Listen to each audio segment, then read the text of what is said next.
Hello my anime lovers, what's up and welcome back to my channel. आज हम देखने वाले हैं सोलो लेवलिंग सीजन 1 का एपिसोड नंबर 9। तो अब बिना किसी देरी के चलते हैं सीधा वीडियो की तरफ। डी रैंक डंजन के अंदर गॉब्लिन्स को प्रिजनर हंटर्स बिना किसी रहम के मार रहे होते हैं, जैसे उनके लिए ये सब एक गेम हो। हंटर्स एसोसिएशन का एस्कॉर्ट कांग ताइशिक उन सब पर नजर रखे हुए था। फाइट के बाद मिस्टर सॉन्ग नोटिस करते हैं कि जिनवू पहले से काफी स्ट्रांग हो गया है और अब उसके पास एक नया डैगर भी है। जूही को भी ये बात अजीब लगती है कि इस बार जिनवू बिल्कुल भी इंजर्ड नहीं हुआ था और वो होप करती है कि शायद उसे जिनवू को हील करने की जरूरत ही ना पड़े। जिनवू हल्का सा मुस्कुराकर कहता है कि हीलिंग के लिए वो अब भी उस पर डिपेंडेंट है। उनकी कन्वर्सेशन के बीच ताइशिक इम्पेशेंट होकर सबको आगे बढ़ने के लिए बोलता है। जब टीम एक जगह पर पहुंचती है जहां 3 रास्ते होते हैं, ताइशिक सजेस्ट करता है कि सबको स्प्लिट हो जाना चाहिए ताकि डंजन को जल्दी क्लियर किया जा सके। सब उसकी इस बात से एग्री कर लेते हैं। जिनवू अपनी शार्प सेंसेस से बॉस का लोकेशन आइडेंटिफाई कर लेता है और जूही और सॉन्ग के साथ लेफ्ट पाथ में जाने का डिसीजन लेता है। ताइशिक प्रिजनर्स को राइट पाथ पर ले जाता है, वहीं किम और जोंगो मिडल पाथ लेते हैं। जाते वक्त ताइशिक एक अजीब सी नजर जिनवू पर डालता है, जिसे जिनवू नोटिस कर लेता है। मिडल पाथ पर किम और जोंगो आसानी से गॉब्लिन्स को खत्म करते जा रहे होते हैं। किम गॉब्लिन का सर एक ही स्ट्राइक में उड़ा देता है और कैजुअली बोलता है कि वीकेस्ट हंटर के होने से डंजन ऑब्वियसली सेफ ही होगा। लेकिन जोंगो उसे रिमाइंड कराता है कि जिनवू वही बंदा है जो डबल डंजन जैसे नाइटमेयर से बचा था, जिसे सुनकर किम फाइनली डिसाइड करता है कि इस डंजन रेड के बाद वो जिनवू से माफी मांगेगा, क्योंकि डबल डंजन में जिनवू को अकेले छोड़ के भागने का गिल्ट उसे अंदर ही अंदर खा रहा था। चाहे जिनवू माफ करे या ना करे, वो माफी मांगने के लिए रेडी होता है। दूसरी तरफ ताइशिक प्रिजनर्स के साथ चल रहा होता है जो गॉब्लिन्स को ब्रूटली मार रहे होते हैं। एक प्रिजनर तो गॉब्लिन का कटा हुआ सर उसके पास किक करके लाता है। तब ताइशिक उनसे पूछता है कि क्या वो इंसानों को भी इतनी ही आसानी से मार सकते हैं। वो लोग बिना हेजिटेशन के कहते हैं, हाँ सब सेम ही है। ये बात सुनकर ताइशिक को एक पुरानी बात याद आती है, जब एक टूट चुके बाप ने उसे बताया था कि इन 3 क्रिमिनल्स ने उसकी बेटी के साथ बुरा सलूक किया था, जिसकी वजह से उसने खुदकुशी कर ली और उसकी वाइफ भी शॉक में हॉस्पिटल पहुंच गई। वो आदमी उन तीनों को खत्म करने के लिए ताइशिक को 3 बिलियन वॉन देता है, क्योंकि सिस्टम उन्हें कभी ना कभी रिलीज कर देगा, जिसकी वजह से उसकी बेटी को कभी इंसाफ नहीं मिल पाएगा। डंजन के अंदर ताइशिक अपना प्लान उन तीनों क्रिमिनल्स को बताता है कि वो इंस्पेक्टर को ये झूठ बताएगा कि गॉब्लिन्स के झुंड ने उन सबको मार दिया। इसी बीच किम और जोंगो वहां आ जाते हैं और ताइशिक को प्रिजनर्स को मारते हुए देख लेते हैं। ताइशिक बिल्कुल भी पैनिक नहीं करता। वो उनकी तरफ ऐसे बढ़ता है जैसे कि अब उसे अपना प्लान थोड़ा चेंज करना होगा।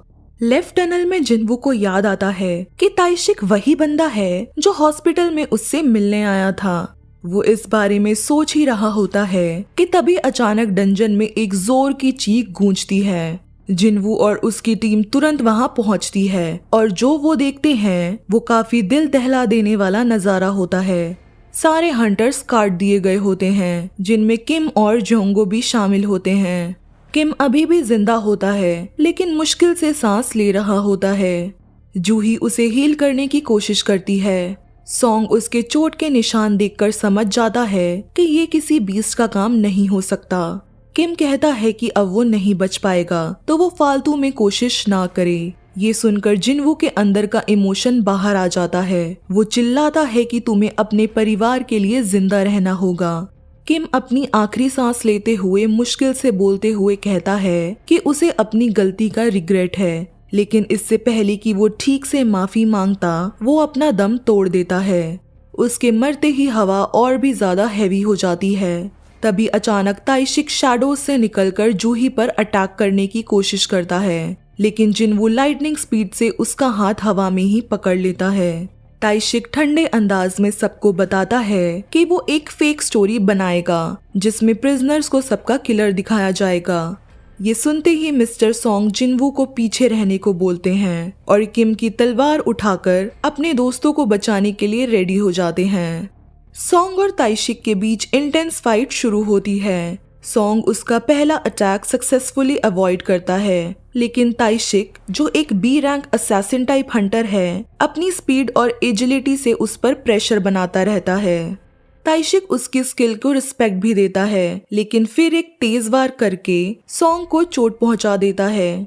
जूही तुरंत हील कर देती है और इसी वजह से ताइशिक का नेक्स्ट टारगेट वो बन जाती है। जैसे ही वो जूही की तरफ बढ़ता है, सॉन्ग बीच में आ जाता है और उसे रोक देता है। ताइशिक बार बार उस पर वार करता है, जिसकी वजह से इस बार जूही शॉक और डर के कारण अपनी हीलिंग को यूज नहीं कर पाती। जैसे ही ताइशिक फाइनल स्ट्राइक देने आता है, सॉन्ग अपनी स्ट्रेटजी एक्टिवेट करता है और फायर मैजिक से उसे फ्लेम्स में घेर देता है।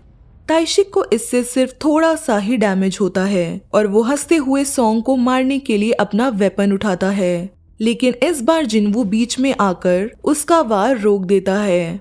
ये देखकर सॉन्ग और जूही दोनों शॉक हो जाते हैं। अब ताइशिक का पूरा फोकस जिनवू पर आ जाता है। उसे समझ आ जाता है कि जिनवू कोई नॉर्मल ई रैंक हंटर नहीं है और शायद उसने सेकेंड अवेकनिंग अचीव की है। फिर भी वो उसे अंडर एस्टिमेट करता है, सोचते हुए कि उसमें अभी भी एक्सपीरियंस की कमी है, जिसकी वजह से जिनवू उसके सामने वीक है।